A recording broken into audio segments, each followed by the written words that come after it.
thunderstorm warning for west central Williamsburg County, northeastern South Carolina, 4:45 p.m.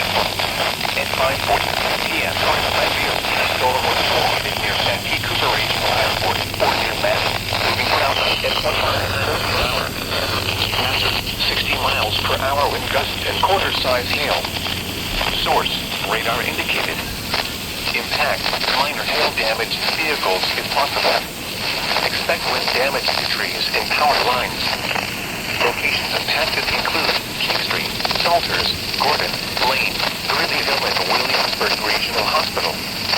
For your protection, move to an interior room on the lowest floor of a building. Large hail and damage, winds, and continuous cloud-to-ground lightning is occurring with this storm.